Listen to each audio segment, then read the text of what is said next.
was my only friend!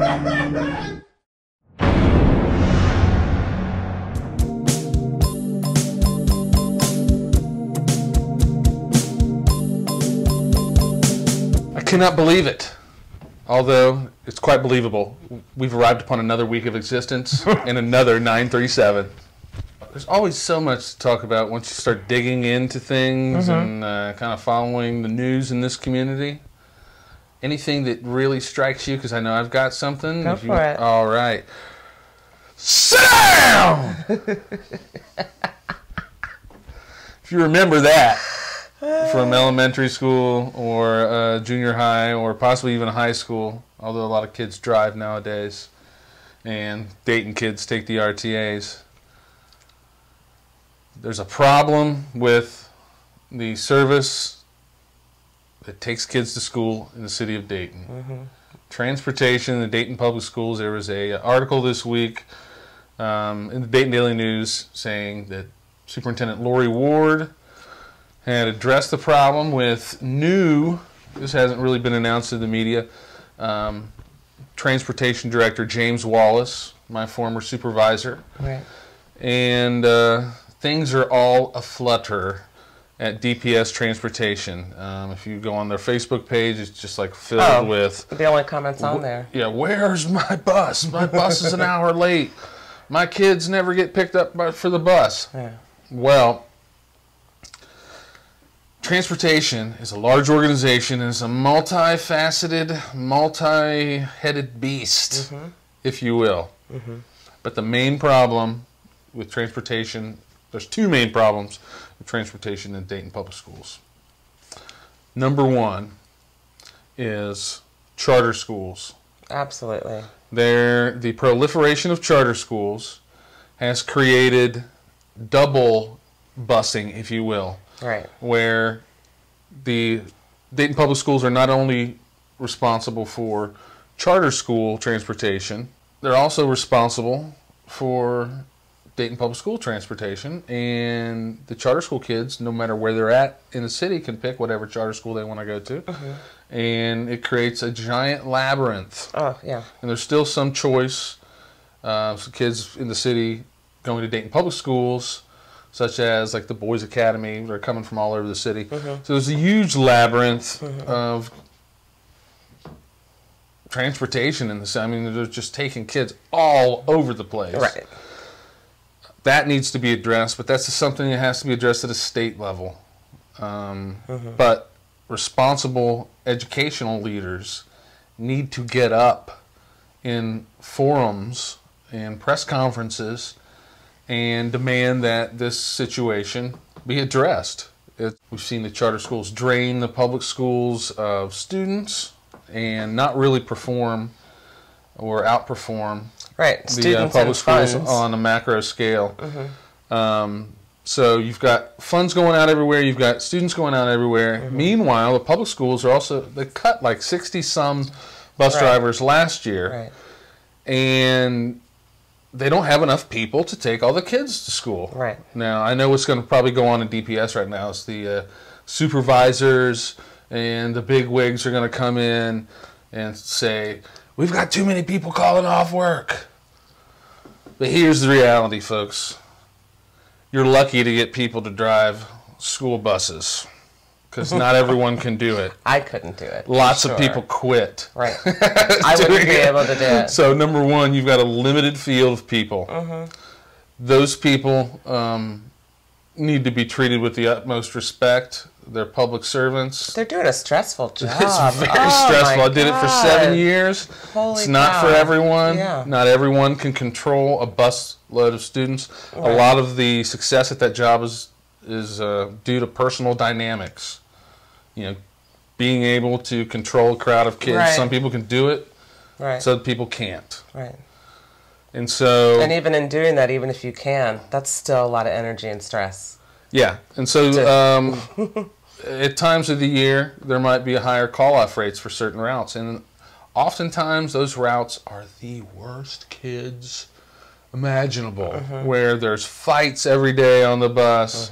It's hard to keep someone doing that, you know, who's an adult, and it's like, You know, unless you feel like it's a real calling, Yeah. you know, which I certainly did. I really enjoyed it. I enjoyed being involved and getting the kids there. It was a very, very positive thing. But it's not for everyone. So I think the management of DPS needs to lay off the drivers and hire more of them. Hire more. And advocate in public forums that things like charter school transportation not be taken out of public school funds. Because you've got a route. You've got somebody driving in the morning for hours and hours and hours because they're going all over town. Sure, and there's schools. Yeah, you know, you can totally, if you can get rid of the charter aspect, you can get rid of these routes. I was on a route one year. It was I forget. It was like Dayton View Academy. It went through Five Oaks. It went up through Northwest Dayton, Neva Drive, all up into Salem, back down into Five Oaks, Santa Clara, Old North Dayton. It was all. It ended up like on Woodman Drive, out from Patterson. It was like 2 hours. Yeah. And it was a challenge. I had another route, Fairview kids to Westwood, Fairview kids to Westwood and Drexel. And it was another route. It ended up way down in Moraine, like down by the old Moraine Swim Park, off of Nicholas. Like if you go down Nicholas Road and just keep on going. And these kids, every day, there was like at least 2 fights on the bus. Vomit was regular.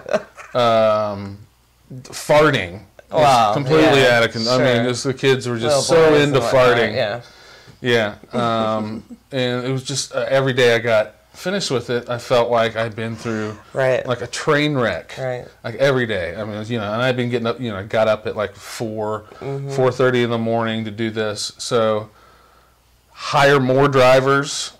Take the load off. That's some drivers, maybe who've, you know, from other districts, but and advocate for a change in the system, because until the system is changed, you're constantly going to have the same problem over and over. We're going to make it more efficient. We're gonna, you know, and it's like, well, you can't make it more efficient without it breaking at a certain point. And I think they're kind of at a breaking point right now, and something needs to intervene. And so, leaders, time to lead. I got so much more to say about school bus driving, but I don't want to make this an entire forum about bus driving. Keep towards, you know, I think I've said enough, haven't I? Okay. Oh, the city of Dayton is tonight, I believe, I'm not sure how it's going to turn out, discussing a special assessment to pay for street lighting and to switch over to more energy efficient lighting across the city. Okay. And it's on top of, obviously, what people are already paying to live in the city and dwell. And so there's a little bit of controversy as to, well, we'll see how the commission votes, but, you know. They kind of always vote yes on things. Yeah, pretty much. I mean, I don't think I have witnessed them saying no to anything. I think I will point out a no vote that I think will turn out, maybe I'm wrong, but eventually it'll look pretty good for Gary Leitzel if the IRG facility and deal turns out to be as rotten as Dave Esrati says it is, and the success in that property really isn't realized. Mayor Leitzel voted no in favor of the local developer at least being given the same chance, and you know, in favor of solar facility there and the kind of plans and engine. It was very. I thought it was quite entrepreneurial. The plans that they had for that and that they had envisioned, and now they're just scrapping it out like a East Dayton refugee with a wagon wheel behind them. Got some cans.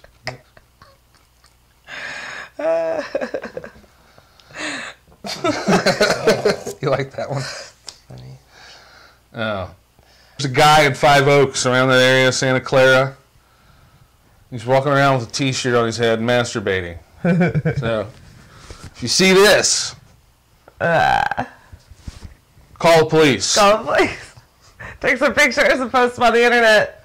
Yeah, I want to see it.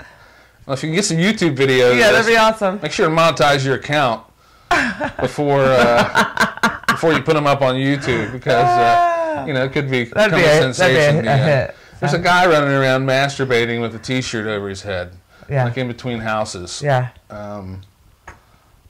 I guess it's one of those things, cities always have to deal with the occasional flasher. That's what happens in urban centers. Yeah, you get so many people. You get the weirdos along with everybody else. Yeah, you get them everywhere. Right. Well, yeah, but the big cluster of people, you tend to have more chance of running into a weirdo.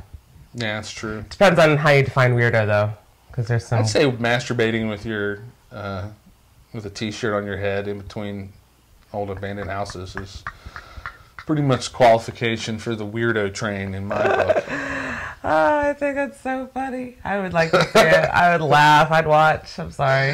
You would run. I'd call the police, but I'd watch. Yeah, you don't want kids seeing that. No. Because that would be like one of those childhood images. It's won't go away. Yeah. I've got a few Creepy of them from my childhood. I wish I wouldn't have seen that at such a young age. That's funny. Oh, goodness. What else we got going on? Oh, goodness. Good news. The 35 bridge over in East Dayton has been completed. Well, of course, the bridge has been there for quite some time. That pedestrian bridge that goes from the Oregon District over to Emerson, the back of Emerson School, the back of South Park. Yeah. Up Dayton. Yeah. Spearheaded, a bunch of people from up Dayton spearheaded a project. I mean, this is fantastic. They've painted the whole thing. It is now aesthetically pleasing to walk and ride your bike over that bridge with something other than Nazi skate punks and chains or something stupid, scrawled on the. It's beautiful now, and that's one of those things that we were talking about earlier this year after our visit to Toronto. More art on the buildings, and I'm seeing that kind of starting to prop up and slowly put them up. You see an old abandoned building, go put a Mona Lisa you got from the Goodwill on it or something. There's certain areas, we can do a lot with the rubble we've got and creating beauty. We showed you a video earlier this year from Detroit's Heidelberg Project. Yeah. And I think that is exactly what we're talking about. Garden Station is kind of like Dayton's own Heidelberg Project, except it's organized. I think the Heidelberg Project in Detroit was the result of one man's frustration with the system in the neighborhood. But we've got some folks in Dayton who've kind of taken that and let's beautify this place. And so it's one down, more to go. One down, more to go. One down, more to go. It's you're either in it to win it or looking for a condo in Charlotte, North Carolina. Well, they were promoting Dayton. They said Dayton was in the top 25 art-friendly cities or something like that. Article last week. Let's do it. Yes. I want to get up on there. Let's put more stuff like that. More art on abandoned buildings. I know it's illegal, but don't use any giant But the city can do it too. Not just people. That mural. What's that building down when you're going down Sinclair? And there's that weird mural. It's kind of weird colors, the brown and the blues. Yeah. Like that jazzy thing. I mean, the colors are kind of weird, but it's something, and it's nice. Nicer than just a better than a big old rotten wall. So more stuff like that on a bigger scale. Painting bridges with art.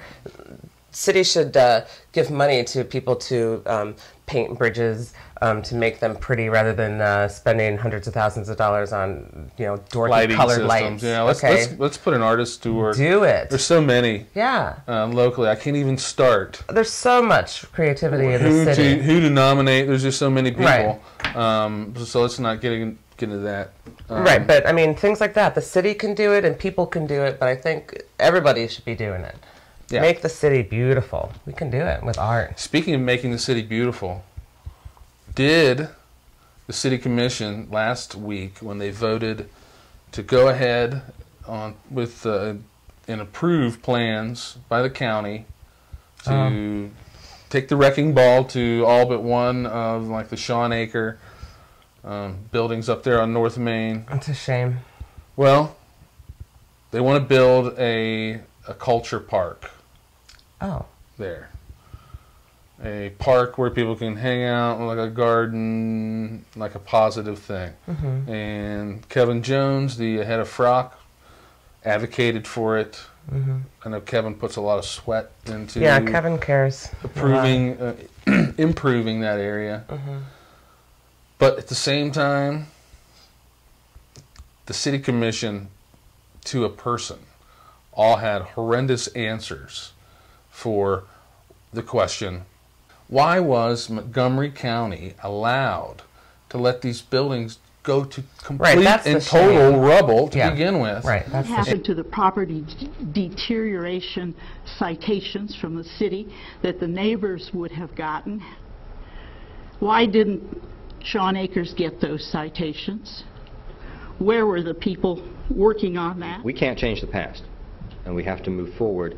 I think the reality is if these buildings didn't have fawn-colored stucco on them or red tile roofs, no one would really be worried about the demolition of them. We certainly don't have the power to undo, in the terms that you speakers have used, neglect at these cottages. We have to deal with where things are today. While I'm not pleased with how the county has handled the buildings in the past, and I'm not pleased with the past of it, I think that we need to move forward. Oh, like Obama.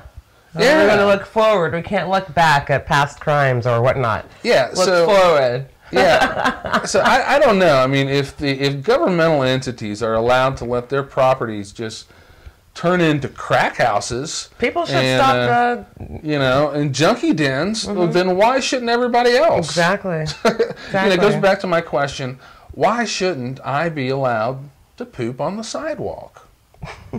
If that's allowed to go on. If the Montgomery County government cannot keep up, like, I don't know how many buildings there is, like 10 to 20. Yeah, that's a lot. Yeah, but they're cottages, okay? If they can't keep those things maintained, then what can they do? Yeah. And if the city of Dayton can't enforce its code upon Montgomery County or any other entity within the city limits, then what good is the code? Right. And why? And what legitimacy is there in the government that's asking its citizens to follow said code? Right. And I'm sorry. No, when it's not asking, when it's not leading by example. Right. And it's an empty, cracked, crumbling building is equally as offensive as a pile of poop on the sidewalk. Yeah. So give me that answer there, leaders O City. And, should we be able to poop on the sidewalks, at least in front of abandoned houses that are owned by the city, or in other buildings? Yeah. Yeah. So give us your answers, Public dumping? Woohoo, literally. Yeah. So, yeah, you guys stumbled on that one, Commission. Well, they don't have an answer because they let they don't have an answer. Yeah. So that's the answer, is to just not say, oh, let's not look back. Let's look forward. Yeah, that's it's like phony progressivism.